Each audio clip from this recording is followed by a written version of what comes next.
Hey there, bike people. Welcome to week 3 of Brendan Goes From Fat to Fit. It is a lovely morning out today. It is Monday, December 18th, 19th? I don't even know the date. I've completely lost track. I know that next Saturday is Christmas, so we got that going for us. So here we are, week 3. I am down a good solid 3 pounds. So over the past few days, I've been weighing in between 188, 189. I started at 190, 193, 194 in that area. So I'm going to say it's a good solid 3 pound loss, because depending on when you when you weigh yourself during the day or the conditions or what have you, it can change some. So I'm 2 weeks into the program. I've done all 8 rides that were on the schedule, plus core exercises and that sort of thing. Yesterday, it was cold and it was windy, and I went out and I rode my bike outside anyway. And it turned out to be a beautiful ride. It was a little windy and I was kind of chilly at the start. And I will say I was the only person on a bicycle that I saw yesterday in the middle of the day. Now, I know some people might have gone out earlier in the day or gone mountain biking. I was the only fool out there on the road. It felt really good though, to be riding outside, and the elements were not an issue for me. Once I warmed up, of course, and that's kind of key. Is that you need to definitely warm up when you ride outside, and you need to dress properly. So figuring out the right layering for clothing is always a challenge. One thing I wanted to talk about was in following a program and being able to stick to a program. It really does help to have an objective or a goal in mind. When I started out with this, I didn't really have that. And then I realized that I needed something to kind of anchor myself to or shoot for. So what I did was I decided that I'm going to do the Highlands Grand Fondo, and it's usually the first Sunday of June. So that gives me, roughly 6 months to whip myself into shape. Now, if you're familiar with how Grand Fondos work, the Grand Fondo, the Highlands Grand Fondo, they've got 3 or 4 different length routes, but the Grand Fondo, the word Grand Fondo refers to the largest or longest route, and I believe it's 100 miles, 102 miles, 106, something like that. And this year's version will have somewhere around 8,000 feet of climbing. If you don't ride bikes, you don't realize how challenging that is. If you do ride bikes, you do know how challenging that is. And I will say that I have not done a ride that challenging probably in 10 or 12 years. So that is going to be my goal event. I think I can do it. I will hopefully be less fat and pretty fit at the end of the 12-week program, which brings me into March. But then I have to follow that up with a second 12-week program when I go from March into June with the fitness and the strength to do 100 miles and 8,000 feet of climbing. So that's my goal. Thanks for watching. I am going to get on with my day today. I do have a workout planned for today. Wednesday this week I've got an FTP test. That's functional threshold power. Is you test yourself every few weeks to see what improvements you're making to your overall fitness.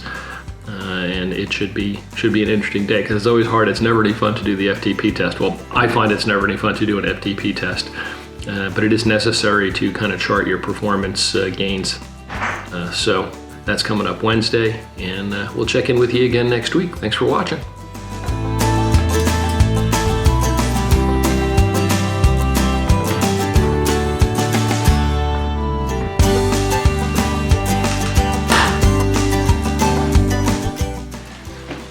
Week number 3 of 12 weeks Fat to Fit. Let's see what we have on tap for today. All right, today's workout from Coach Brian is going to be, let me pull it up on my Training Peaks here. Okay, cruise intervals is going to be 1 hour and 30 minutes with an intensity factor of 0.81 and a training stress score of 97. Before we really get started, I did want to mention one thing. So, one of the questions people often ask is, do I really need a coach to get me through a program like this? And that's a lot of different answers for a lot of different people. So, if you're not competing or not racing, or you're not doing a triathlon or something like that, it might seem unnecessary to have a coach, and it probably is unnecessary. But I can only give you my reasons for wanting to use a coach for this. So I do have a goal in mind. I do want to do the Highlands Grand Fondo coming up in the first Sunday in June, I believe is when that is, and that's about 6 months from now. But I have really not been very disciplined in my riding. Probably, almost 2 years now since COVID started. It's been, it's been kind of a tough slog. Anyway, I prioritized my fitness and health now going into 2022, and so that's why I'm going full gangbusters ahead with this training plan. And the reason I'm using a coach is that even though I have a lot of experience riding bikes, because I'm old now, I'm using a coach because it's helping create a time-efficient map, so to speak, for me to achieve the objective. And the objective being, to get myself fit to ride bikes and have fun. And although that doesn't really require, it doesn't require training per se, just to have fun. But the kind of fun that I like to have is riding all different kinds of bikes and being able to ride long distances and challenge myself, but not just totally demoralize myself on a ride. Because as you know, if you haven't been riding a bike for a long time, the first couple of times you get on, while you do remember how much fun it is to ride a bike, you also remember that it can be physically demanding if you're in a performance ride situation. What I mean by that, say I'm gonna go on a road ride that's 60 miles and I'm gonna do 6,000 or 7,000 feet of climbing. That's a very challenging ride. If I'm getting on a beach cruiser and doing the 2 miles from my hotel down to the cafe to get a coffee and a newspaper, you don't need to train for that, and that's still a lot of fun. So it really depends on what your definition of fun is and what you're hoping to accomplish. So I'm using a coach to help bring me through a process that I don't have to go and do all of the figuring and research and timing. Coach Brian from BJL Coaching creates a roadmap for me, makes a plan. I follow the plan, I'm improving. I'm watching what I'm eating, trying to get some more sleep, and following the program. So here we are going into week 3, and I feel pretty good. Already feel faster, dropped 3 or 4 pounds, something along those lines. And yeah, I'm kind of liking the way it's going. So anyway, I am gonna do my cruise interval workout right now, and we'll see how it goes. Okay. Whew. Okay, well, that concludes this workout.